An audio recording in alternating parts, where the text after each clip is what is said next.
Leksiyonu davamlaştırımız hürmetli vatandaş.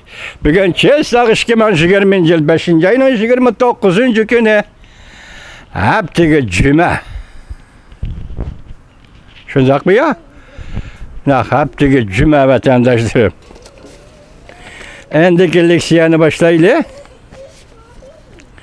Yukarı leksiyona devamı. İkinci, devlet işler birinci tügüdü o. İkinci, devlet işler katibi Mike Pompeo. İsrail'e yetip gelip, İsrail'e bilen Cumhur Kompartiyası'nın pentexnika almashtırış yoluna kesip taşladı. Bu iki çare pentexnika jeti Cumhur Kompartiyası'nın yolunu kesti. Cumhur Kompartiyası hükümden başlap dünya pentexnika ekemeden ayrılıp gitti. Magebek kattı Cuma vatandaş. Demek o halkara pentexnika, ekeme pentexnika kuruluşu sahasından Cumhur Kompartiyası ayrılıp gitti. Bu acellik zerbe vatandaş. Amerika yakında bir neçe türlü harbi hareket kullandı.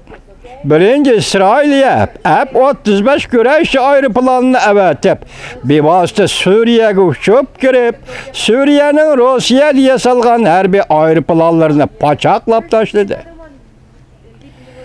Berip gelgiçe güya adam yok, bir muyut kirgendek buldu. İkinci Amerika uçuk denizi lazer nur kuralını muvaffakiyetli sınav kıldı. Neh meydanda adamsız aeroplanı urup düşürdü. Üçüncü Amerika 3 tane amatkini gruplaştırıp nöbette hemmisini Garbi Tinç Okyan'a haydap girdi. Reagan markalı amatkide toluk harbi aeroplan turguzuldu. Amatkinin suğu çöküp duruş çonkurluğu kural yaraklarının toluk işkelliğini çendirip verdi. Bu harbi hareketle Cumhur Kompartiyası agahlandırış bir işini çendirip verdi. Eğer uğraş meydanda yukarı tüvellikli seliştirdiğin iş olsa, Amerika allakaçan toluk teyyarlık kılıp oldu. Tünügen tordaşlamine tolu mu ümit var bulup kettin deyişti.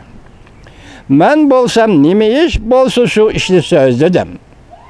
Yani iş muşu yerge yetip gelgende Amerikalıkla kayniga kaytalmaydı. Şundakla Cumhur Kompartiyası mı o kayniga kaytalmaydı.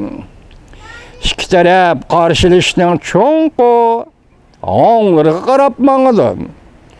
Uruş bu tarafka karap mağamdı yok. Yine la Xi Jinping'de mındak cüret var mı yok? Şananqa qaraş gerek. Qandak buluşudan qat'i nazar Amerika Cumhur münasibeti yamanlaşkan sürü Hong Kongluk'tan azabı çoğunqurluşudu. Lekin azaplanıdığan külleri qısqa boladı. Dikkat vatandaş. Endi Hong Kongluklarning azaplanıdığan külleri qısqa boladı. Bizning mi tanlaydigan yolumuz kalmadı. Yani Hong Kong'ning tanlaydigan yolu kalmadı. Bizning to'liq edebi tayyorligimiz bo'lgandala kuchimizni saqlab qala olamiz.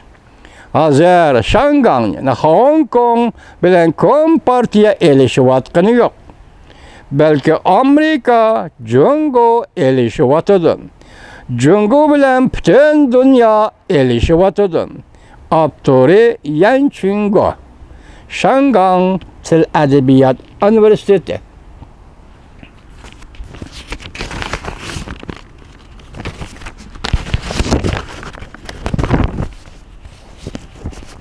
Endi yana bir xabar, hürmetli vatandaş.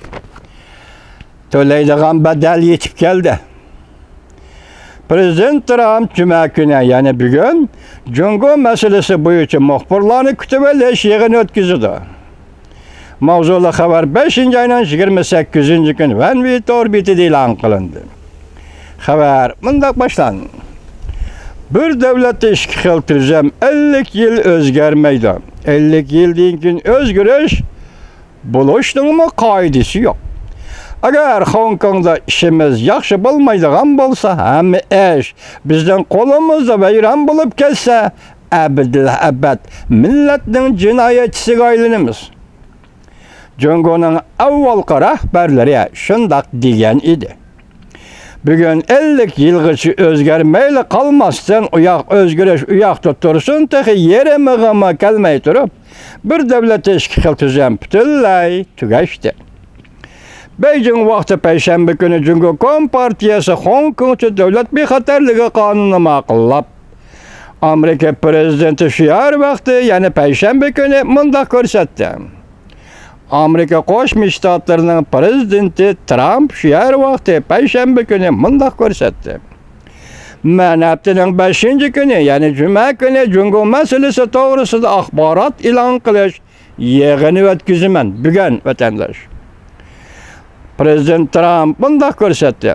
Ata Amerika Cumhurga yuzlanganda nima ish qilishi kerak? Amerika Cumhurdan norozi bo'ldi. Tahlilchilar umumyuzlik mundaq hisobladi.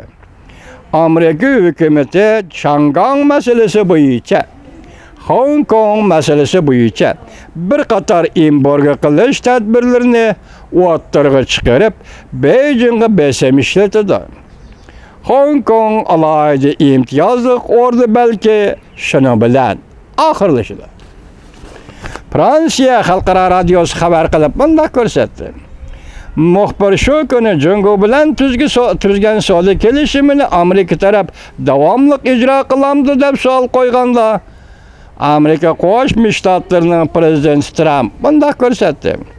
Men juma kuni Cumhur to'g'risida nurg'un uchurlarni e'lon qilaman. Hong Kong Alma gazeti bu to'g'rida mundaq obzor e'lon qildi. Prezident Trump Xi Jinpingga 4 qatim dars o'tgan bo'lsa-mu, 4 qatim dars o'tgan bo'ladi. Obzorda mundaq ko'rsatildi. 2018-yil 4-oyda Amerika Qo'shma Shtatlari Johnson shirkatini embargo qilishni e'lon qildi.